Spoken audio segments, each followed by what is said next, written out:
Eh ben d'abord, bonjour à toutes, bonjour à tous. Merci pour l'invitation. Euh, J'avoue qu'au début, j'étais un petit peu surpris de pourquoi on me demande de venir parler d'un sujet qui me tient à cœur depuis quelques années, sur lequel je travaille à la fois en termes d'enseignement et en termes de recherche. Ce sont des travaux que je mène dans une chaire de l'Université Paris-Dauphine qui s'appelle Intelligence économique et stratégie des organisations, dans lequel il y a différentes réflexions sur les questions de veille stratégique et notamment de transformation des modèles d'affaires. Et moi, je travaille plus particulièrement effectivement sur en quoi la numérisation génère de nouveaux modèles d'affaires et comment on peut les détecter, ce qui est effectivement un vrai challenge, mais qui n'est pas l'objet de ma conférence ce matin. Donc vous l'aurez compris, j'appartiens à un laboratoire de recherche qui est plutôt qui est en sciences de gestion, et donc c'est plutôt de ce point de vue-là que je vais parler. Et je vais m'appuyer sur des travaux qui sont menés principalement en France, aux États-Unis, en Europe en général. Il y a des travaux qui commencent à être nombreux sur ce sujet. Et donc je vais essayer de partager avec vous comment les sciences de gestion et les sciences économiques, puisque les deux travaillent sur ce sujet avec des points de vue de départ qui sont différents, mais justement ce que j'essaie de faire, c'est une synthèse de tout ça. Donc mon propos ce matin, c'est d'essayer de comprendre ce terme qui s'est forgé dans la littérature académique au cours des premiers articles sur la notion de plateforme dans les revues académiques, c'est 2005-2007. Donc c'est au tout début. Avant on parlait, les économistes continuent à parler de marché biface, donc on considère que c'est un marché. Les gestionnaires, eux, ont plutôt tendance à parler de plateforme depuis 2005-2007. Et les premiers ouvrages qui utilisent le mot plateforme pour parler de cette nouvelle réalité organisationnelle, un des premiers, c'est Evans en 2011, donc c'est quand même relativement récent. Et depuis, il y a un certain nombre d'ouvrages qui se succèdent, dont quelques-uns excellents ces toutes dernières années. Mais voilà, je pourrais vous partager la bibliographie sans aucun problème. Donc ce que je vais essayer de comprendre, c'est pourquoi aujourd'hui on a ce concept, puisque maintenant c'est devenu un vrai concept d'un point de vue théorique. Comment est-ce qu'on peut comprendre d'où viennent cette notion de plateforme. Ensuite, comment est-ce qu'on peut la décrire, parce que c'est un vrai problème, c'est un sujet sur lequel je travaille beaucoup, parce que je me rends compte que typiquement les entreprises, quand elles font face à des plateformes numériques en face d'elles, elles ont beaucoup de mal à comprendre comment elles fonctionnent, qu'est-ce que ça représente et quelles sont leurs logiques. Donc je vais essayer de faire ça. Puis ensuite, je vais vous montrer qu'aujourd'hui, on a un certain nombre de principes pour gérer de telles plateformes, et puis j'en tirerai quelques conclusions. Alors évidemment, 45 ou 50 minutes, c'est un petit peu limité, mais je vais essayer d'être le plus synthétique possible. Et donc, mon introduction, c'est de vous faire comprendre qu'une plateforme, c'est une nouvelle forme d'organisation des échanges, des relations, parce que quand je parle de relations, il y a des plateformes qui mettent en relation des personnes qui veulent vivre ensemble ou avoir des relations sexuelles, par exemple, ça existe, des plateformes comme ça. Donc, on parle en économie et de gestion beaucoup des transactions. Mais quand on regarde les types de plateformes qui existent, il y a aussi des relations, il y a des plateformes de réseaux sociaux, il y a des plateformes de tout type.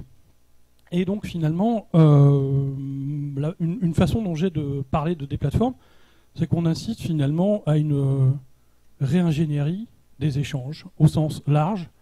Et quand j'essaie de comprendre leur diversité, j'en ai mis que quelques-unes pour des raisons pédagogiques, mais on les voit dans beaucoup de secteurs, aussi bien le transport, la connaissance évidemment, le voyage, le travail, la restauration, la distribution, et j'aurais pu multiplier les exemples à l'infini.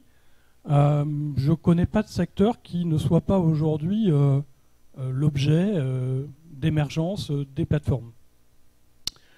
Alors, quand j'essaie de comprendre pourquoi on assiste à l'émergence de cette forme d'organisation, je reviens d'abord à une définition que je me suis forgée sur qu'est-ce que c'est que la transformation digitale à laquelle on assiste et pourquoi c'est maintenant qu'on voit ces plateformes exister.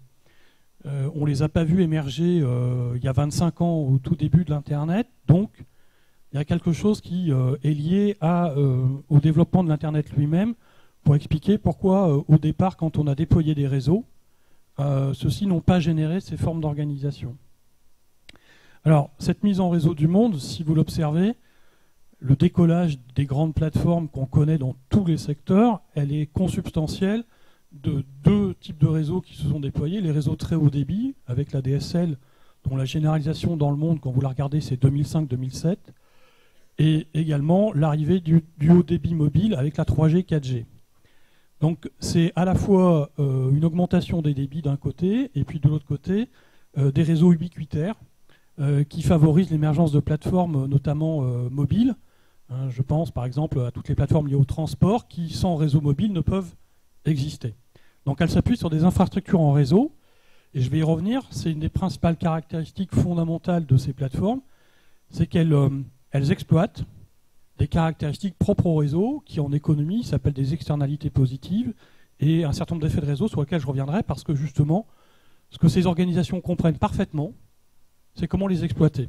Et quand on regarde par exemple certaines plateformes qui ont échoué, si je prends par exemple dans le cadre de la mise en relation des marchés d'emploi, dans les marchés d'appariement, si vous prenez par exemple Viadeo versus LinkedIn, quand vous décortiquez les deux cas, c'est deux entreprises qui sont nées en même temps, en 2004, l'une a compris ce que c'était qu'un effet de réseau, l'autre a eu du mal à le comprendre et a fait des erreurs de design de plateforme qui l'ont conduit à la situation qu'on connaît actuellement, c'est-à-dire une quasi-faillite et un rachat par Le Figaro Classified. Donc, premier élément, ce sont des organisations qui naissent parce qu'aujourd'hui, il y a des infrastructures de réseau, et notamment des réseaux ubiquitaires, qui constituent de véritables infrastructures pour des nouvelles organisations. Deuxième dimension de la transformation digitale que vont exploiter toutes les plateformes, alors à des degrés divers, c'est ce que j'appelle la mise en données du monde. En anglais, il y a un terme pour ça, c'est datafication. Et ceci n'est pas en soi nouveau. Si vous regardez la littérature autour de cette question de la mise en données du monde, en fait, vous trouvez tous les travaux sur la mathématisation du monde, et on peut remonter jusqu'à Jean Bodin au XVIe siècle, dans lequel on trouve les premiers principes d'utilisation du nombre et des chiffres pour gouverner. Et puis ensuite, on trouve toute l'histoire de la statistique au 19e, 18e, 19e, jusqu'à Condorcet, Auguste Comte, etc., qui vont dans cette compréhension que plus on met des nombres sur des phénomènes, plus on peut les piloter. Et puis, évidemment, cette logique de mise en données, donc elle n'est absolument pas nouvelle. Simplement, la transformation digitale que l'on connaît, c'est justement la généralisation de cette mise en données, qui porte sur des transactions, bien évidemment, mais pas que. Elle porte sur des interactions humaines, elle porte sur des interactions homme-nature, et sur la nature elle-même. Il est important de comprendre qu'aujourd'hui, il y a beaucoup d'animaux qui sont dotés de capteurs et qui eux-mêmes émettent des données sur eux-mêmes. Bon. Et donc, en fait, c'est la nature, et dans son sens le plus large, qui fait l'objet d'une mise en données. Et encore une fois, ces deux combinés, la mise en réseau et la mise en données, précisément ce que la plupart des plateformes exploitent, c'est cette nouvelle infrastructure du monde qu'on a construit progressivement et qui donne des caractéristiques nouvelles. Et donc, dans une économie en réseau, on commence à avoir effectivement une nouvelle représentation et une nouvelle organisation des échanges. Alors ça, c'est une représentation qui est issue des travaux de Peter Evans sur la plateformisation, et qui montre bien qu'il commence à se mettre en place un certain nombre de grandes plateformes dans différents domaines, que ce soit la santé, les réseaux sociaux, le développement logiciel, la publicité, les marchés de l'emploi, dans la finance, dans le jeu, dans la musique, etc. Et que, évidemment, ces plateformes, on va y venir, elles ont des liens entre elles, puisque, comme ce sont des infrastructures digitales, elles appuient pour certains de leurs composants sur d'autres plateformes. de ce qui donne ce type de représentation. Alors ça, c'est des travaux beaucoup plus récents, puisque c'est des travaux qui datent de cette année, 2017. C'est mon collègue Raoul Basoli, qui est à Georgia Tech, qui lui travaille justement sur ces problématiques de représentation de l'économie des plateformes. Et donc là, il a proposé très récemment, puisqu'il a présenté ça au mois de septembre, une représentation du monde des plateformes à partir, je ne sais pas si vous connaissez tous, la notion d'API, Application Programming Interface, qui sont les interfaces par lesquelles les plateformes digitales peuvent permettre des échanges de données. Et donc ici, vous avez une représentation. Par exemple, vous voyez ici Facebook, Foursquare, par exemple, à gauche, qui ont effectivement ces interfaces. Et vous voyez bien que Facebook, on peut utiliser ces API dans tous les sites web pour les socialiser. Et donc, on voit bien son extension dans les usages par d'autres plateformes. Alors, ça me serait trop long de commenter la façon dont ça a été produit, mais c'est un travail de recherche colossal qui a été mené pour arriver à ce type de représentation. Et on voit bien ici la plateformisation des échanges. Et plus que des échanges, je crois que ce qui est important de comprendre, c'est la plateformisation des infrastructures digitales sur lesquelles s'appuient les plateformes. Je travaille précisément sur cette problématique actuellement. Et aujourd'hui, on a des techniques de recherche qui permettent d'identifier tous les composants d'une plateforme numérique et de reconstruire finalement ce réseau de liens entre plateformes et qui font qu'on est dans un monde totalement distribué. Et donc ce qu'on voit bien, c'est que ce sont des organisations qui, pour se construire, s'appuient sur des briques qui sont logicielles, en l'occurrence, qui sont totalement distribuées. Alors comme je le disais, les effets de réseau qui ont été assez bien décrits il y a déjà quasiment une vingtaine d'années par Gordon Shapiro et Alvarian dans un livre assez séminal sur l'économie de l'information qui est Information Rules, qu'ils ont publié en 1999. Les effets de réseau, au début, ils étaient essentiellement liés au monde technique, à l'économie de l'information dématérialisée. Mais précisément, ce qui est en train de se passer, c'est le fait que, grâce ou à cause, à vous de voir, des réseaux ubiquitaires, ces effets de réseau commencent à rentrer dans les réseaux de personnes. On le voit bien avec les réseaux sociaux. Et qu'avec l'Internet dit des objets, qui est à mon avis une mauvaise dénomination, le fait qu'on mette des capteurs sur des objets ou des animaux, par exemple, fait que nous sommes en train de déployer les caractéristiques des effets de réseau à l'ensemble du monde physique. Et donc je suis assez d'accord quand on parle de matérialité. Pour moi, l'Internet n'est absolument rien de virtuel, c'est même une mauvaise façon de l'appréhender. Il n'y a pas plus matériel que l'Internet. Et de ce point de vue-là, l'Internet des objets est justement l'extension des phénomènes de réseau propres à l'économie de l'information qu'on retrouve maintenant dans le monde physique. Et donc finalement, les plateformes, elles émergent précisément à ce moment-là, au moment où on a une capacité technique à déployer ces logiques-là sur des composants qui jusqu'alors échappaient à cette logique.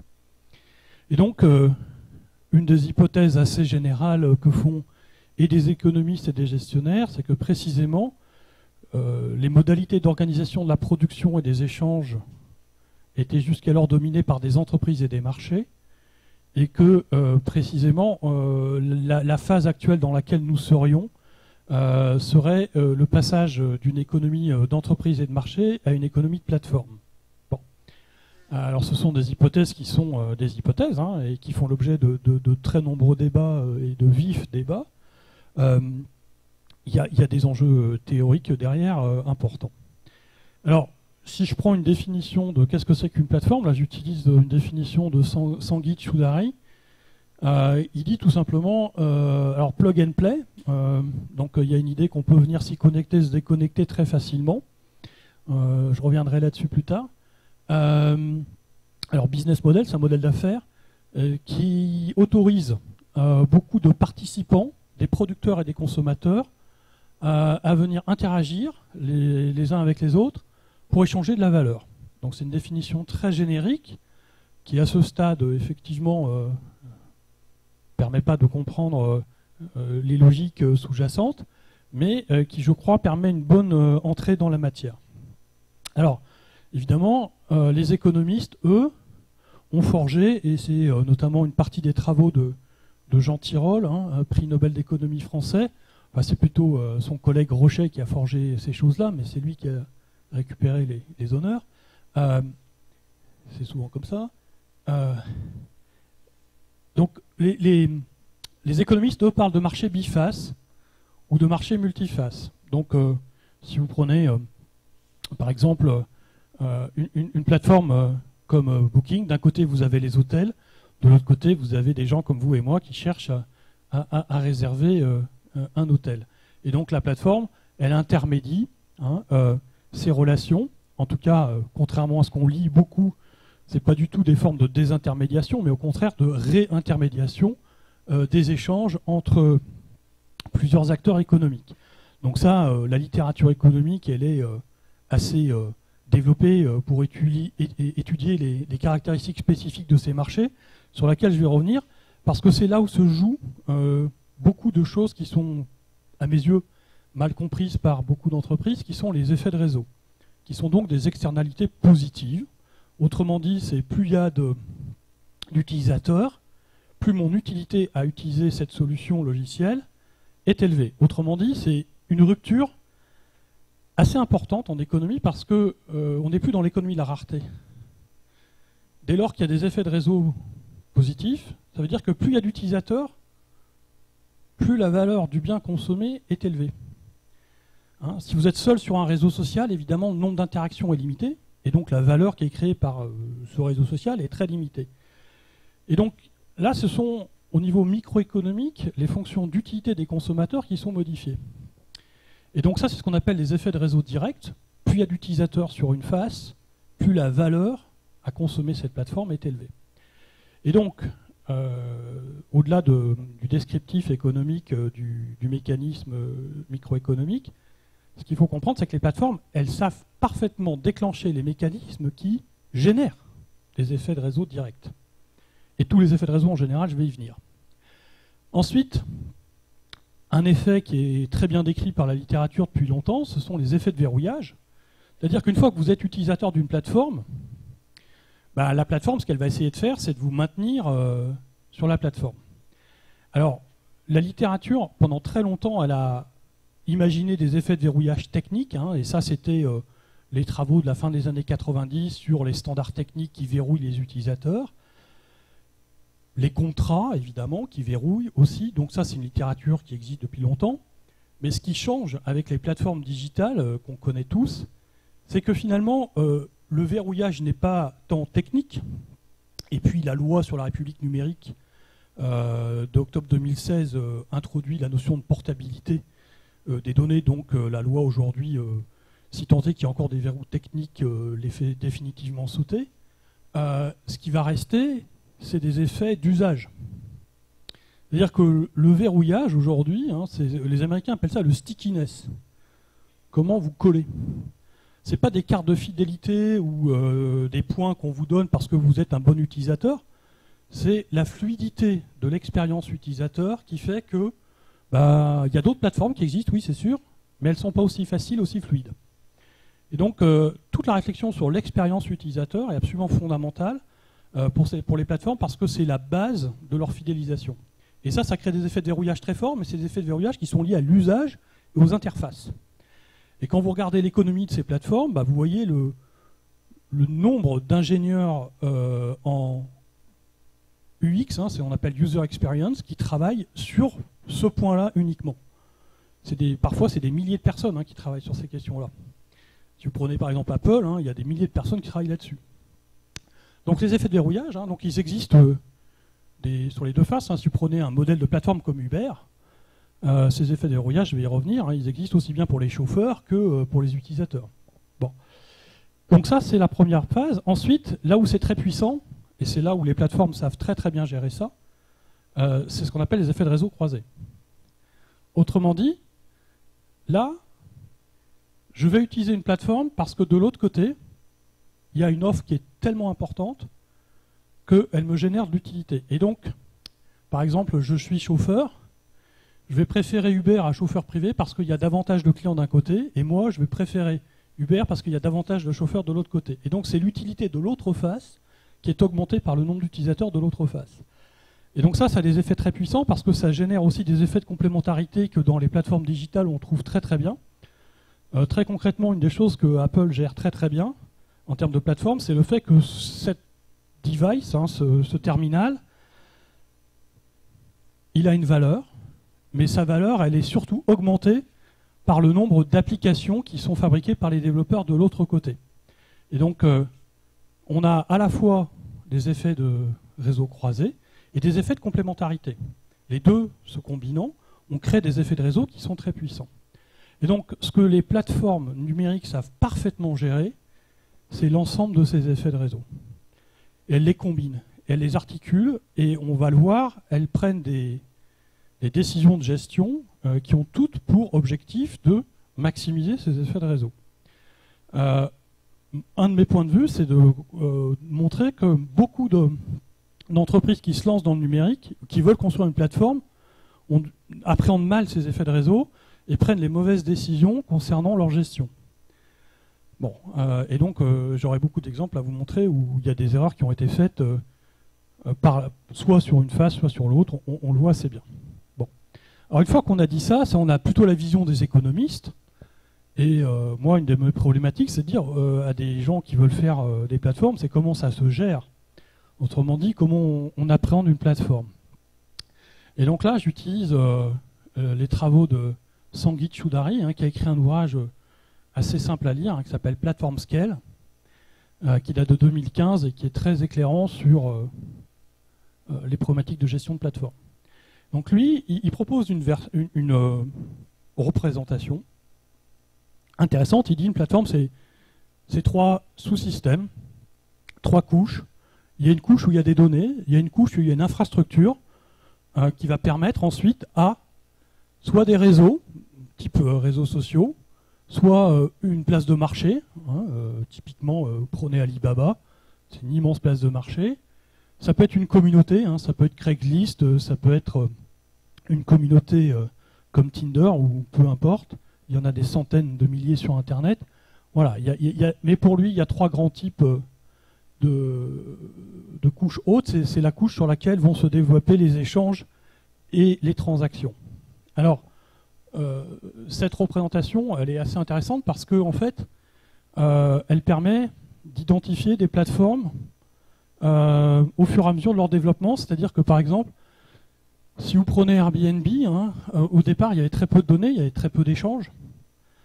Aujourd'hui, si vous voyez comment la plateforme est gérée, c'est un cas que j'ai beaucoup documenté, la part des données dans le fonctionnement de la plateforme a considérablement augmenté parce que justement, ayant collecté beaucoup de transactions, ils ont l'intelligence de les analyser et de déployer ensuite des algorithmes d'intelligence artificielle, en tout cas de machine learning pour l'instant, mais qui font que leur moteur de recherche est devenu extrêmement puissant et leur moteur de pricing, celui qui permet aux gens de tarifer leur logement, est aussi très performant. Et ça repose donc essentiellement aujourd'hui sur la donnée. Donc ces représentations permettent juste déjà de donner une idée de sur quoi repose le fonctionnement d'une plateforme. Alors évidemment, c'est très limité comme représentation, et donc Sangeet propose une analyse un peu plus poussée que je vais partager avec vous, parce que sur les 3 logiques, en fait, il y a une partie donnée qui est essentielle, une partie infrastructure qui est finalement une question d'architecture du système d'information, ce qui fait que les directeurs des systèmes d'information ont un rôle complètement nouveau à jouer. Et puis il y a la partie haute des plateformes, celle des échanges, où il y a un phénomène important sur lequel je reviendrai, qui est la logique de co-création avec un écosystème de partenaires, et qui fait que ces 3 logiques doivent être gérées de façon intelligente.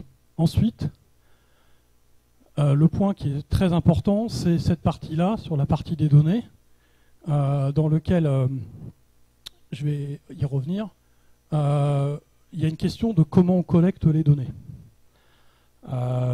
Quels sont les mécanismes de collecte des données pour alimenter la plateforme et faire que les échanges soient possibles et que la plateforme apporte de la valeur à ces échanges.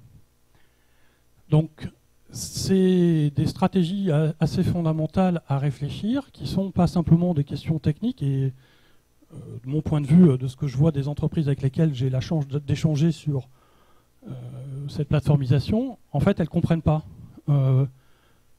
cette logique de la donnée. C'est-à-dire qu'elles pensent que c'est quelque chose dont la DSI doit s'occuper, alors que c'est une question stratégique qui pose la question de comment on peut utiliser des données pour repenser les transactions, apporter de la valeur aux parties prenantes dans les échanges. Et donc, il y a quelque chose qui est assez fondamental, c'est de dire qu'il ne s'agit pas de les capter. Les banques captent des données depuis des décennies sans rien en faire de vraiment sérieux. La question, c'est la monétisation. Donc lui, Sanguide parle de currency, ce que je trouve qui est très explicite, parce que de cette façon, il montre bien que la donnée devient une monnaie sur ces plateformes. Et donc on est bien dans une logique de monétisation des données. Ce qui ne veut pas dire les revendre, hein. Ce qui veut dire comment faire en sorte que les données constituent la source de la valeur ajoutée sur les plateformes. Donc ça, c'est quelque chose de très important. Et ensuite, il y a deux choses qui sont essentielles. C'est que sur une plateforme, il va falloir faire venir un certain nombre, par exemple, de gens qui vont mettre à disposition leur logement ou qui vont vouloir travailler sur la plateforme. Donc j'ai une offre et une demande, et il faut que j'ai des producteurs, et puis de l'autre côté, il faut que j'ai des consommateurs. Dans les deux cas, il va falloir que je les connecte. Et il y a des questions fondamentales, c'est comment est-ce que je laisse tout le monde venir? Est-ce que je contrôle ou je ne contrôle pas? Et aujourd'hui, ces questions, techniquement, elles passent par des infrastructures technologiques, et notamment par des API et des kits de développement logiciel qui donnent accès à des fonctions de la plateforme. Et donc aujourd'hui, la régulation de la plateforme, c'est une régulation technologique. Et juste pour vous faire bien comprendre, quand vous regardez les grandes plateformes, elles ne font pas des conférences pour expliquer ce qu'elles vendent, elles font des conférences aux développeurs.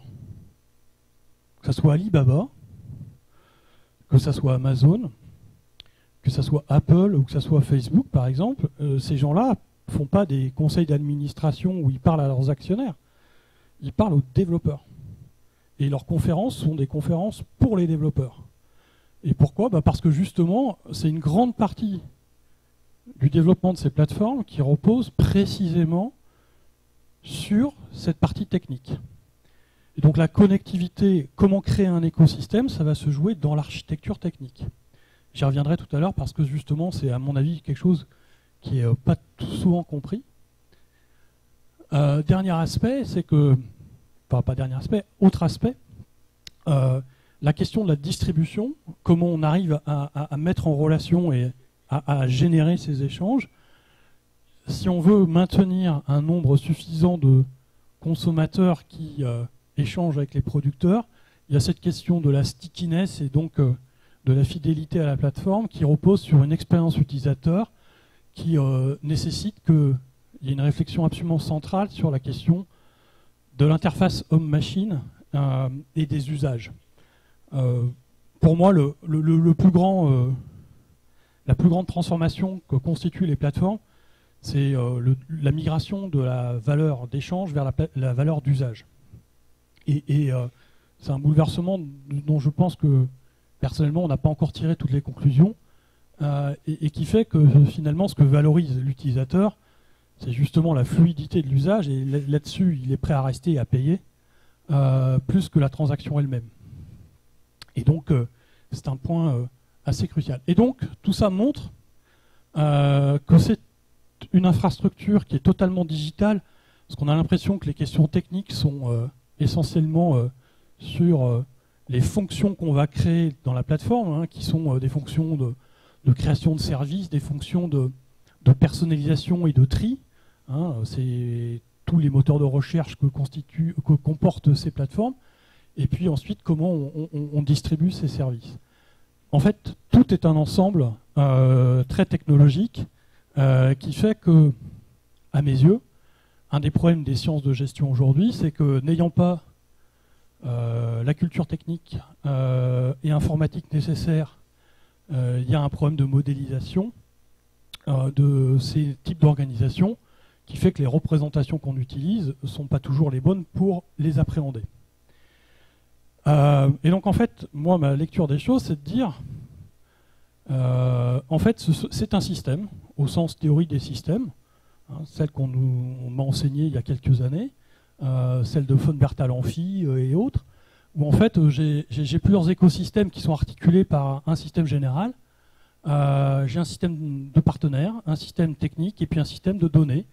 Et ces trois choses en même temps, c'est à la fois un modèle d'affaires, parce qu'il y a une façon de générer de la valeur.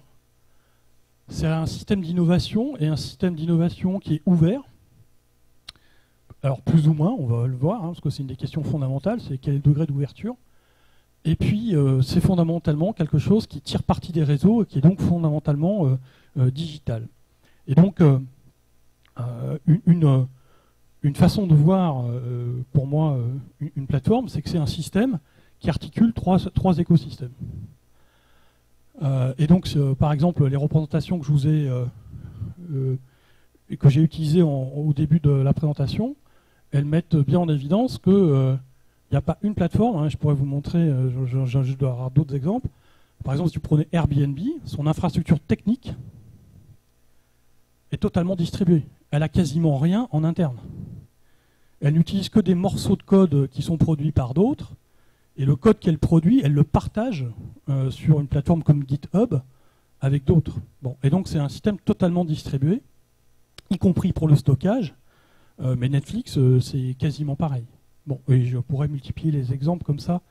Voilà. Donc, première idée, on a quelque chose de qui est trois sous-ensembles avec trois finalités, un modèle d'affaires, gérer l'inscription dans les réseaux grâce aux infrastructures, et puis un système d'innovation.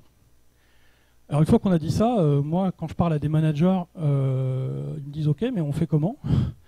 C'est un peu compliqué ce dont tu nous parles. Et donc, alors c'est un consultant italien, Simone Cicero, avec qui je travaille un peu, qui lui a proposé une représentation qui s'appuie sur une méthode qui a été popularisée, celle des Canvas.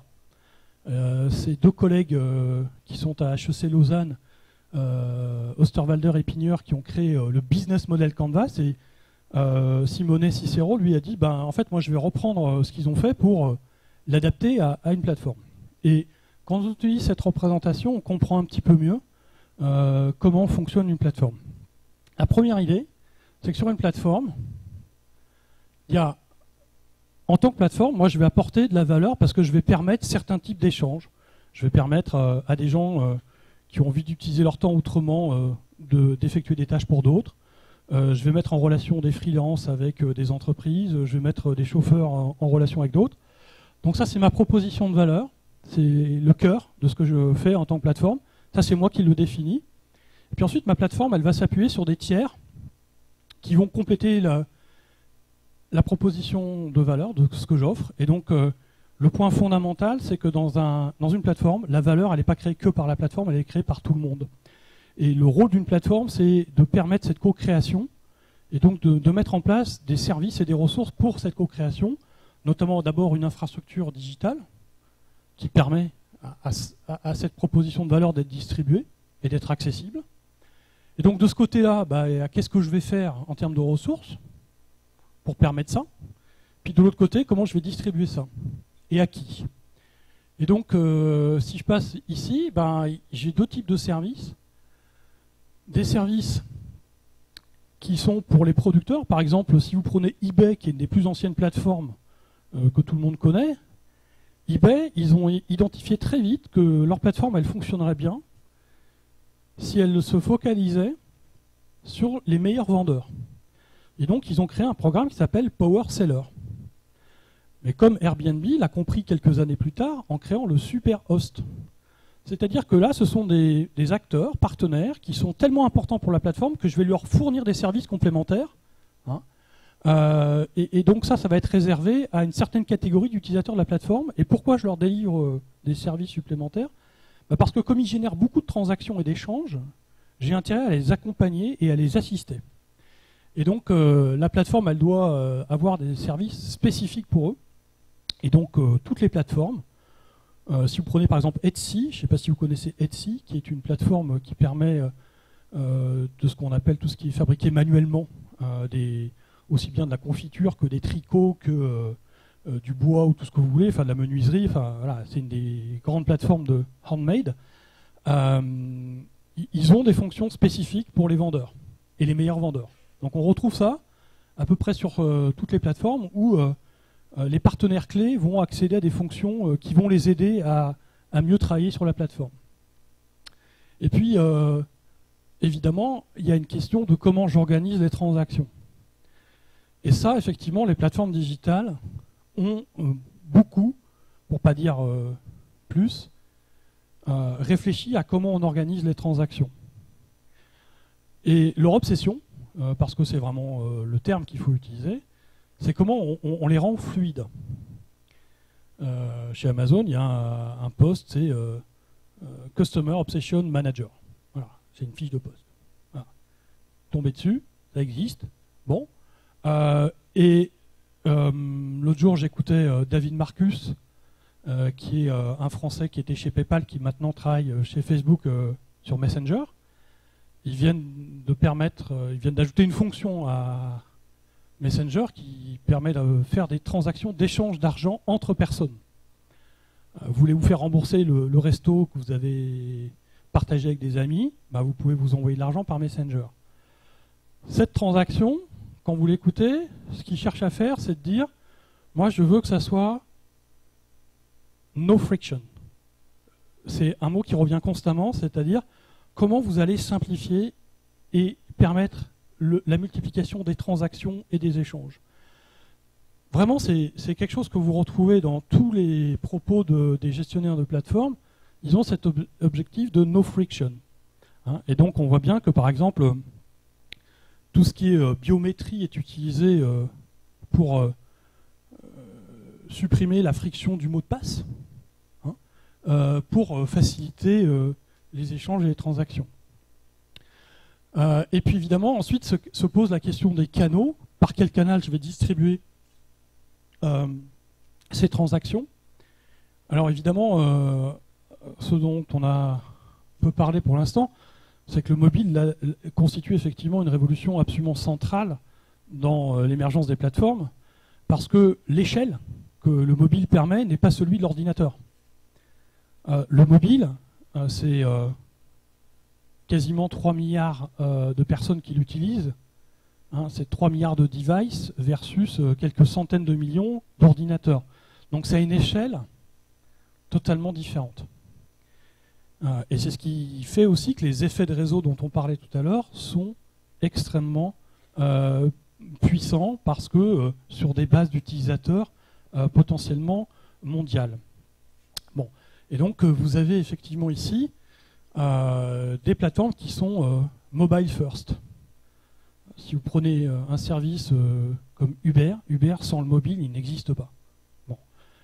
Et donc vous avez comme ça des plateformes, même si vous prenez Facebook, hein, Facebook aujourd'hui, vous avez 80% de ses revenus qui viennent du mobile. Bon. Et donc,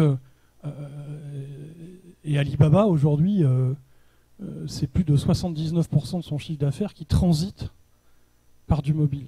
Bon. Donc, il y a des gens qui ont complètement compris que le basculement qui s'opérait entre l'ordinateur, dans lequel on est encore, mais le basculement du PC vers le mobile. Hein. Et c'est un basculement, en fait, finalement, que peu d'entreprises ont encore complètement appréhendé, y compris dans le e-commerce, où il y a encore des e-commerçants qui n'ont pas tout à fait compris cette bascule. Et donc, dans une plateforme, vous allez donc devoir gérer des personnes qui ne sont pas membres de l'entreprise. Donc vous, en tant que plateforme, c'est vous qui allez concevoir la plateforme, et on va y revenir, et la piloter, on va y revenir. Il y a des parties prenantes, hein, bien sûr qu'il y a des parties prenantes. Quand vous faites de l'allocation courte durée, vous avez les villes en face de vous, bien sûr. Pareil pour les questions de plateforme d'intermédiation du travail. Il y a des législations, et donc oui, il y a différentes parties prenantes qui vont interagir avec la plateforme, de différentes façons d'ailleurs. Hein, par exemple, une une des choses assez intéressantes, c'est par exemple d'obliger la plateforme à partager des données et pour pouvoir mieux la contrôler. Hein, c'est ce qu'on appelle la régulation par la donnée, hein, c'est ce que tente de faire l'ARCEP, notamment en France. Mais vous avez par exemple des villes qui exigent des plateformes l'accès à leurs données. Hein. Donc par exemple Uber aujourd'hui a une plateforme qui s'appelle Movement, sur laquelle vous accédez aux données, notamment de la ville de Paris actuellement, et d'autres villes dans le monde, où vous pouvez accéder aux données de trajet. Il y a des partenaires, c'est donc par exemple mes super sellers chez eBay ou les super hosts chez Airbnb. Et puis vous avez des gens voilà, qui sont des producteurs, et justement une des grandes transformations que les plateformes opèrent, c'est le fait que en tant que consommateur, vous devenez également producteur. Blablacar, hein, vous avez une voiture, et tout d'un coup vous devenez producteur de services de transport. Et donc il y a beaucoup de débats autour de cette transformation où on est consommateur mais aussi producteur. Bon, je ne vais pas rentrer dans le débat ce matin, mais c'est un débat qui se pose de plusieurs façons. Hein. Il y a les gens sur le digital labor, par exemple. Mais si vous reprenez des travaux, par exemple, que certains collègues ont fait en marketing, il y a eu tout un travail sur le travail du consommateur. Bon. En tout cas, ça pose beaucoup de questions aux économistes, parce que, et c'est pour ça que, en introduction, quand je parlais du passage de l'entreprise à la plateforme, les économistes continuent de parler de marché biface.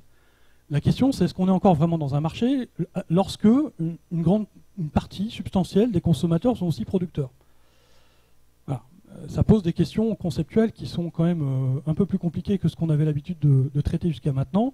En tout cas, les frontières sont plus compliquées et la notion d'offre et de demande se revisite un petit peu. Bon. Et donc, pour résumer, vous avez d'un côté une plateforme qui va articuler différents types de ressources, des ressources techniques essentiellement, pour permettre, enrichir et faciliter des services à un écosystème de partenaires. On a vu qu'ils sont de nature différente. Et puis de l'autre côté, vous avez justement la couche haute, hein, ce qu'on a vu tout à l'heure chez Choudary, sur laquelle vous avez des logiques de pair à pair avec des échanges de valeurs. Et donc, voilà, je lutte depuis des années sur le fait qu'on parle de désintermédiation, c'est archi faux. Les plateformes, c'est de la réintermédiation, absolument. On ne peut pas parler autrement, puisqu'il y a bien quelqu'un ici au milieu qui s'est précisément mis et qui met à disposition une infrastructure pour permettre ces échanges. Voilà. Alors après, est-ce qu'on a des préconisations? Est-ce qu'il y a des choses importantes à savoir sur la gestion d'une plateforme? Oui. On a aujourd'hui des points assez évidents sur comment on conçoit une plateforme. Et donc, principalement, c'est des points clés sur comment on fait pour capter les effets de réseau, comment on fait pour les déployer, hein, comment on crée un écosystème. Ça paraît simple de dire je fabrique une plateforme et puis ensuite les gens viennent dessus. Ben non, c'est pas si simple que ça. Vous regardez l'histoire parallèle de Viadeo et de LinkedIn, c'est deux services qui proposent exactement la même chose au départ. L'un a réussi, l'autre a échoué. Quand vous regardez les erreurs qu'ont commises Viadeo, elles sont nombreuses, et notamment, par exemple, ils n'ont pas compris la logique des marchés bifaces, et leur modèle de facturation, freemium, a commencé à facturer le mauvais côté, et trop tôt et trop vite. Bon, et à un niveau trop important. Ce que LinkedIn n'a jamais commis comme erreur, et ce qui fait qu'il a pu continuer à recruter. Ensuite, il y a des questions de langue qui ont été mal gérées par Viadeo. Hein, donc, en étant au Brésil, en Russie, en Chine, ils n'ont jamais passé à l'anglais, ce qui fait qu'il n'y a jamais eu d'effet de réseau important qui ont pu se déployer. Bon, voilà, c'est un cas que j'ai beaucoup étudié et sur lequel on voit bien ces erreurs de conception. Ensuite, il y a quelque chose qui est absolument fondamental, ce qu'on appelle maintenant la générativité.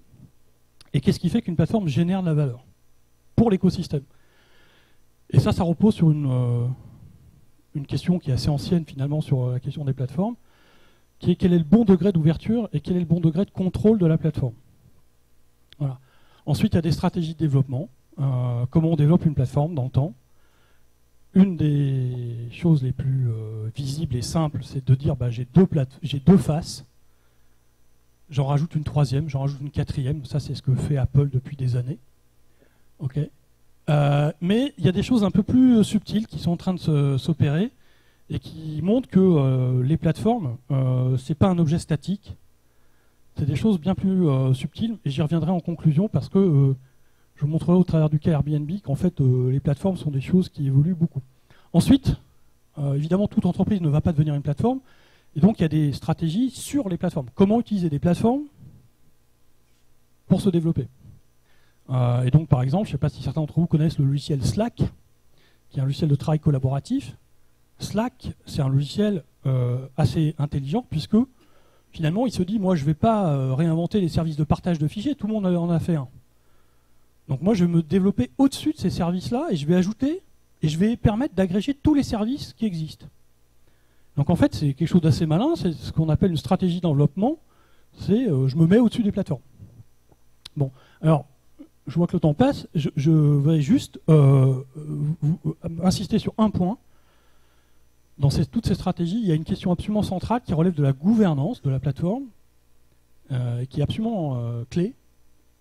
C'est la question de quel est le bon degré d'ouverture de la plateforme. Autrement dit, qui a le droit de venir sur la plateforme, qui a le droit de faire quoi, qui a le droit de modifier la plateforme, qui sont des questions absolument centrales. Et qu'est-ce que je laisse faire aux tiers. Bon. Et donc, ça c'est des résultats qui sont assez anciens, c'est que là, c'est les Shapiro et Variant qui ont démontré ça en 1999, c'est qu'il existe un degré d'ouverture optimale. Et ce qui montre, c'est que quand on est une plateforme complètement propriétaire, la plateforme, elle génère beaucoup de valeur pour elle-même, okay, mais elle n'en génère pas tant que ça. Et quand elle est complètement ouverte, je ne vois pas pourquoi ça ne s'est pas déployé, la barre est horizontale, et donc à ce moment-là, la plateforme, la valeur est captée par tous les partenaires, mais rien par la plateforme. Bon. Et donc, l'idée, c'est de savoir comment est-ce qu'on ouvre et comment est-ce qu'on ferme. Alors ça, c'est toute l'histoire, on pourrait faire Windows versus Apple, d'une plateforme ouverte versus d'une plateforme fermée, et comment finalement Apple, ça c'est comment Apple a failli refaire la même erreur de gestion de plateforme avec l'iPhone. Et c'est très intéressant quand vous décomposez le chiffre d'affaires d'Apple, de voir qu'en fait,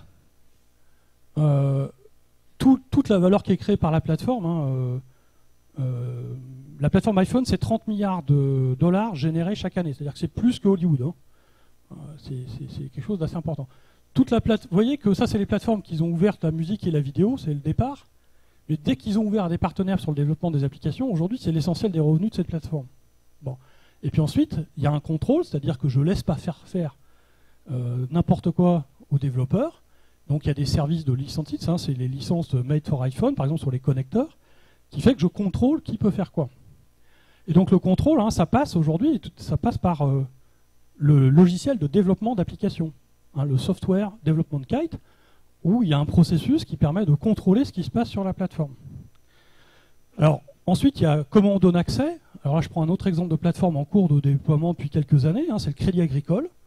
Le Crédit Agricole, lui, a aujourd'hui créé quelque chose qui ressemble beaucoup à l'Apple Store, où il ouvre ses données à des tiers qui veulent développer des applications à partir des données du Crédit Agricole dans la gestion financière, la gestion budgétaire, etc. Et donc là, c'est pareil. Vous n'allez pas donner accès au compte client comme ça. Donc il faut que vous contrôliez qui fait quoi. Donc vous allez vous enregistrer comme soit développeur, soit designer, soit client.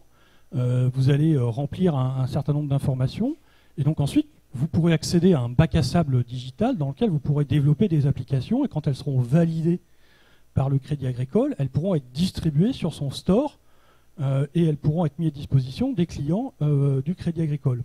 Bon, donc quelles que soient les plateformes qu'on prend, il y a toujours à un moment donné une logique de dire qui accède, qui fait quoi et qui a le droit de faire quoi. Et ça se passe au travers de l'aspect technique. Hein. Netflix aussi, pareil, a eu un développement qu'on connaît qui est fondamentalement basé sur une API, c'est-à-dire une interface qui permet à des tiers de venir développer une application Netflix sur la Xbox, sur la Nintendo, sur tout ce qu'on veut. Et de facto, ils ont pu se développer juste par le biais d'une API. C'est-à-dire qu'en fait, ils ont transféré la R&D à des tiers. Donc c'est assez malin comme stratégie de développement. Ensuite, ça peut être aussi une stratégie matérielle pour développer un écosystème. C'est le cas d'Apple qui utilise des puces spécifiques, par exemple une puce sur les questions de santé qui permet de développer l'écosystème dans le monde de la santé. Donc si vous regardez, tout le développement, par exemple de la plateforme Apple, ça passe par des API qui permettent à d'autres acteurs de venir développer leur affaires sur leur plateforme. Donc le monde de l'automobile, le monde de la domotique, le monde de la santé, et à chaque fois c'est comment je gère le développement de l'écosystème. Alors dernier point avant de conclure, c'est quelque chose qui est absolument fondamental dans les plateformes. Alors il y en a qui en ont fait leur modèle d'affaires central, c'est l'intégration du client dans la plateforme. C'est-à-dire qu'en tant qu'utilisateur, vous êtes une partie de cet écosystème. Et donc, vous allez aussi co-construire la valeur, ne serait-ce que par le fait que vous êtes dans la base de clients et qu'en fait, vous permettez, notamment si j'ouvre des faces nouvelles dans la plateforme, de valoriser cette base de données. Ensuite, il y a les données. Alors les données, ce n'est pas simplement les données personnelles, c'est les données d'usage qui permettent d'imaginer d'autres services. Et puis, vous avez le stade ultime, qui est finalement les plateformes qu'on appelle user-generated content. Alors, des exemples, c'est LinkedIn. LinkedIn, vous enlevez vos CV, il n'y a plus rien. Bon. YouTube, c'est 100 heures de vidéos ajoutées chaque minute. Donc sans les gens qui mettent des vidéos, il n'y a rien. Si vous prenez Soch, qui est une marque d'Orange, quasiment tout le service avant-vente, après-vente est fait par la communauté des utilisateurs. Et Lego IDs, qui est un autre exemple, qui est des modèles qui sont proposés par des clients. Bon. Là, vous avez des modèles dans lesquels, par exemple, si vous prenez TripAdvisor, vous enlevez les avis des clients, il n'y a plus rien. Bon. Et donc, ici, vous voyez que dans toutes les plateformes, quelles qu'elles soient, on va mobiliser l'utilisateur sous différentes formes. D'abord, le fait parce qu'il est là. Ça, c'est les logiques multiphases de développement de plateforme. Ça, c'est s'appuyer sur les données des clients. Et puis, aller encore plus loin, parfois, où on met à contribution directement l'utilisateur. Donc, en fait, pour gérer une plateforme, il y a une question d'ouverture et de contrôle, une question technologique qui va avoir des incidences très importantes sur l'écosystème, et puis des logiques de co-création à mettre en place.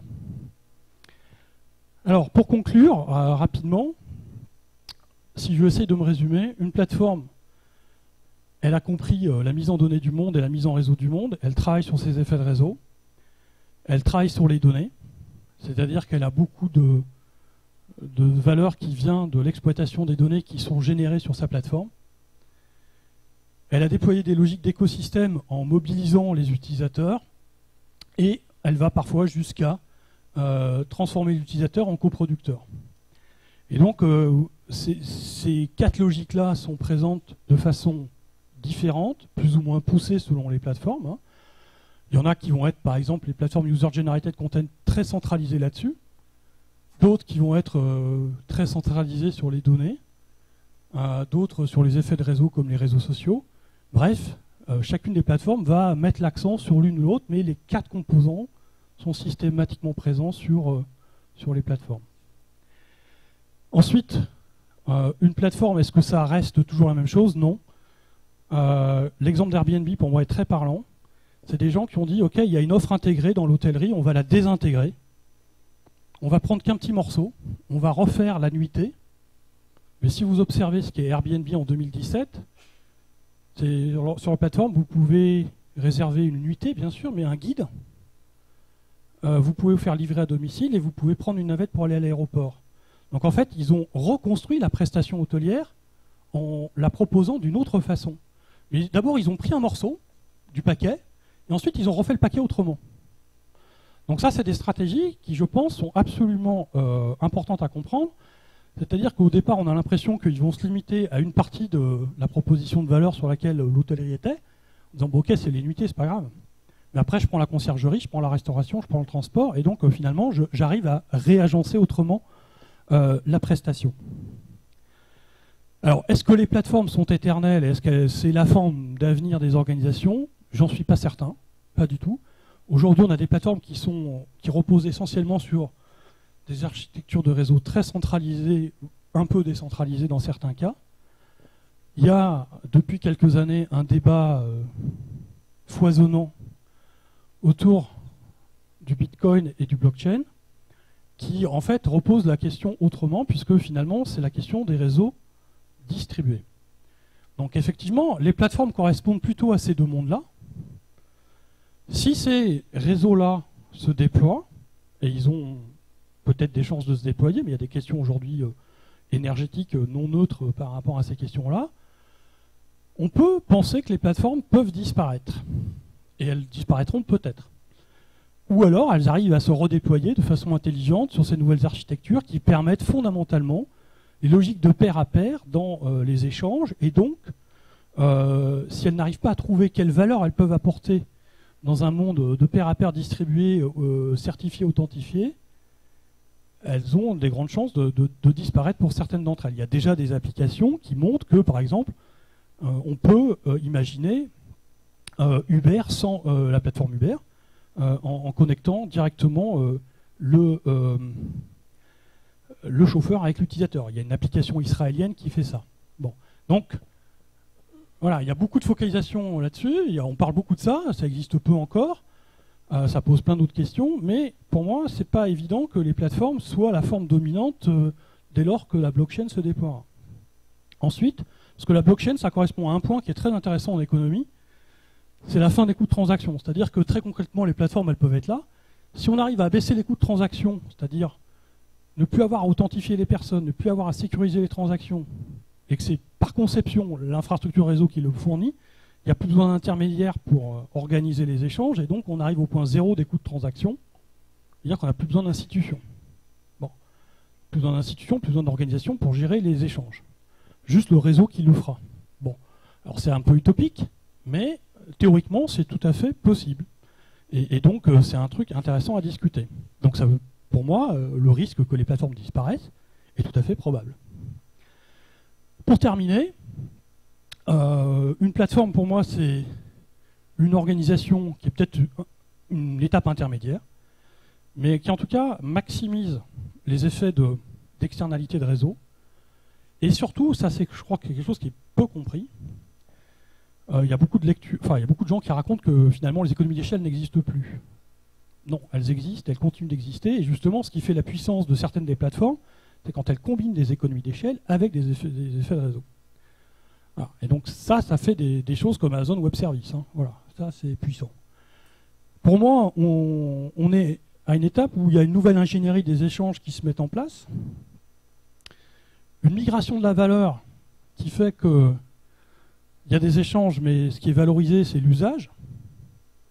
Et donc, les modèles qui facturent uniquement l'échange ont des difficultés par rapport à ceux qui se développent sur la facturation des usages.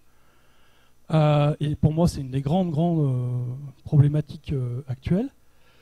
Avec une vraie question qui se pose pour certaines d'entre elles, hein, c'est, par exemple, si vous prenez Waze, j'imagine que certains d'entre vous utilisent Waze. Waze, aujourd'hui, la question qui se pose pour les villes, c'est est-ce que ce n'est pas une infrastructure essentielle pour gérer les flux dans une ville? Et est-ce qu'il ne faut pas légiférer pour que ces plateformes soient considérées comme des infrastructures essentielles, par exemple de la mobilité? Mais ça pourrait être le cas d'Amazon, ça devient une infrastructure essentielle du commerce, ou Alibaba. Hein, Alibaba, pour moi, c'est la nouvelle route de la soie. Et donc, finalement, est-ce que ces plateformes ne sont pas devenues finalement des infrastructures essentielles à l'ère des réseaux numériques? Pour certaines, on peut vraiment commencer à le penser, et de la sorte, on peut penser qu'il faut réfléchir à quelle est la régulation intelligente qui continue à ce que ces systèmes innovants continuent à produire de l'innovation, mais en même temps permettent une régulation intelligente de ces nouvelles formes de production de la valeur. Voilà, je vais pas être plus long. J'espère que j'ai pas été trop compliqué. Et en tout cas, si vous avez des questions, je suis tout à fait prêt à y répondre.